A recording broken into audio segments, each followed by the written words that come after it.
वाला। एक गांव में 3 सबसे अच्छे दोस्त भूषण, रवि और संतोष रहते थे। इन तीनों दोस्तों ने मिलकर मकई की फसल की कटाई शुरू की। उनकी पत्नियां नाश्ते के डिब्बे के साथ रोज खेत आती थी और अपने पतियों को खाना खिलाती थी। तीनों किसान एक दूसरे के बहुत करीब थे, यहाँ तक कि उनकी पत्नियां भी एक दूसरे के बहुत करीब थीं।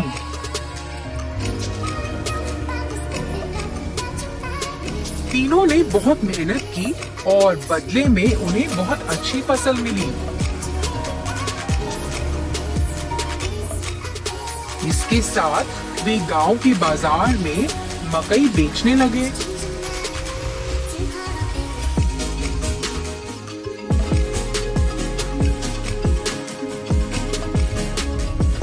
कुछ ही समय में स्वाद और मिठास के कारण सभी मकई भुट्टे बिक गए और दिन के अंत में उन्हें खूब कमाई हुई। उन्हें जो भी मुनाफा मिलता था वह उस पैसे को अपनी पत्नियों को भविष्य में उपयोग के लिए दे देते थे। उन 3 दोस्तों के लिए फसल काटना, खेत में देखभाल करना। तीनों किसान अपनी दिनचर्या में व्यस्त हो गए। उनकी पत्नियां अपने दैनिक घरेलू कामों को पूरा करती थीं और एक साथ एक जगह बैठकर फिर गपशप करती थीं।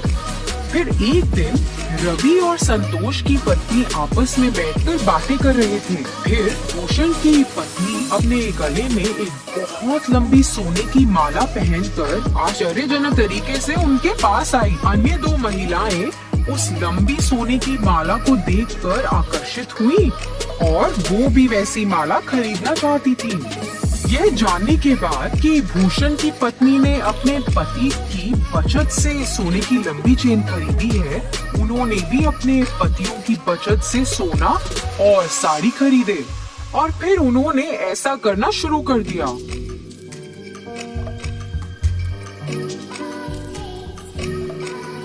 पतियों ने अपनी पत्नियों को सोने की माला और महंगी साड़ी पहने देखा और उनसे इसके बारे में पूछा।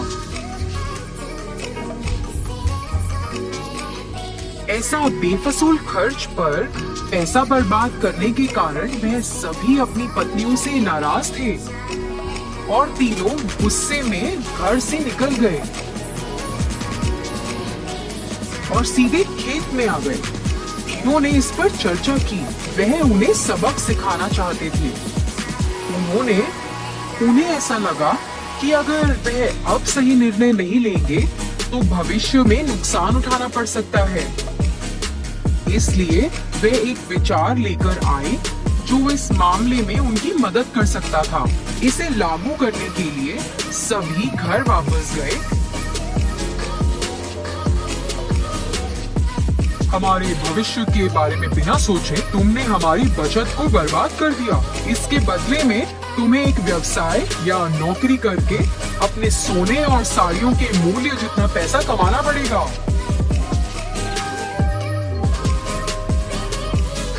तुम तीनों आपस में फैसला करो कि इतनी बड़ी रकम कैसे कमाओगे और हमें अपना अंतिम फैसला सुनाओ।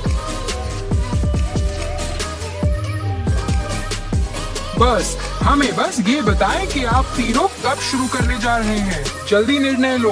आप महिलाओं के पास सिर्फ 30 दिन है।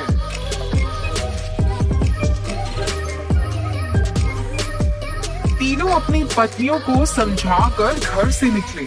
उसके बाद तीनों पत्नियां अपने सामान्य स्थान पर मिली।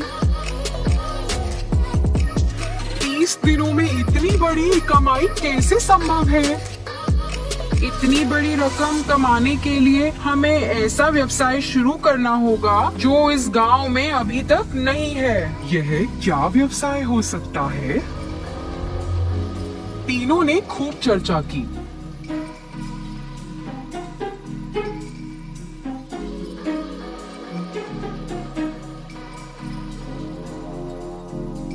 अरे मेरे पास विचार है। हमारे पति से सभी भुट्टे खरीदते हैं। हम 3 प्रकार के भुट्टे बेच सकते हैं। एक कच्चे, फिर एक तले हुए और एक वो जिस पर नींबू, नमक और काली मिर्च का लेप हो।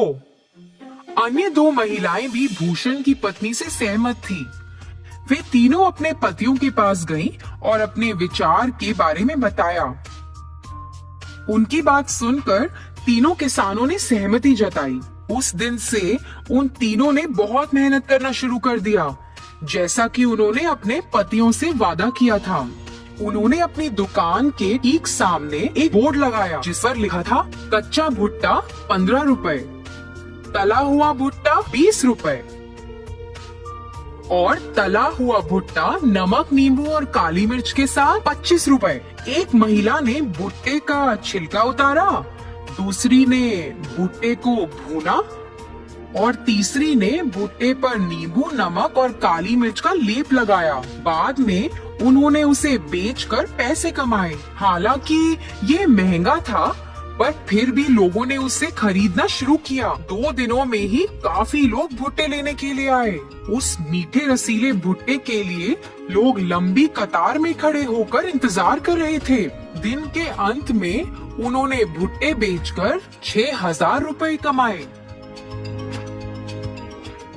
इसी तरह से यह 30 दिनों तक जारी रहा और उन्होंने लगभग 1,80,000 रुपए कमाए। 31वें दिन वे तीनों अपने व्यवसाय से कमाए हुए पैसे लेकर अपने पतियों के पास गईं। पैसे वापस देने के बाद उन्होंने अपने पतियों से वादा किया कि वह अपने व्यवसाय को जारी रखेंगी और कड़ी मेहनत करेंगी। इसी तरह तीनों महिलाओं को पैसों और मेहनत का मूल्य पता चला। उन्हें अपनी गलती का एहसास हुआ। उन्होंने पहले की गई गलती को कभी नहीं दोहराया। उन्होंने अपने पतियों के काम में हाथ भी बटाया।